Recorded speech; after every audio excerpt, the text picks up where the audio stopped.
Bashkia Pogradec ka përfunduar një tjetër investim në infrastrukturë, këtë herë në një lagje të Vërdovës. E populluar pas viteve 90, kjo zonë asnjëherë nuk ka pasur infrastrukturë rrugore. Pas kërkesave të shumta të banorëve, është arritur që të investohet në 3 rrugë të saj, duke mundësuar një lëvizje normale për banorët, fëmijët dhe mjetet. Krahas shtrimit me pllaka betoni, është bërë i mundur edhe ndriçimi rrugor, si dhe sistemimi i ujrave të shiut. 130 vjet. Në balte në dhera, ne tash jemi shumë mirë.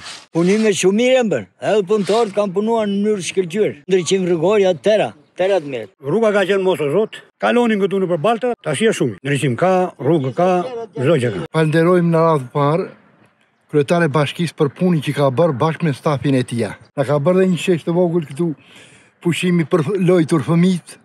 Jemi shumë mirë njohës. Pjesë e këtij projekti ishin edhe rrugët kryesore dhe rrugicat e varrezave publike. Puna edhe në këtë pjesë të fshatit ka përfunduar, duke mundësuar shtrimin e sipërfaqes kryesore të varrezës në mënyrë që qytetarët të kenë mundësi të qarkullojnë më lehtë. Të dyja zonat kanë një sipërfaqe të shtruar me pllaka betoni më shumë se 4000 metër katror. Këto investime i vinë në ndihmë qytetarëve pasi janë lehtësisht të prekshme nga ta.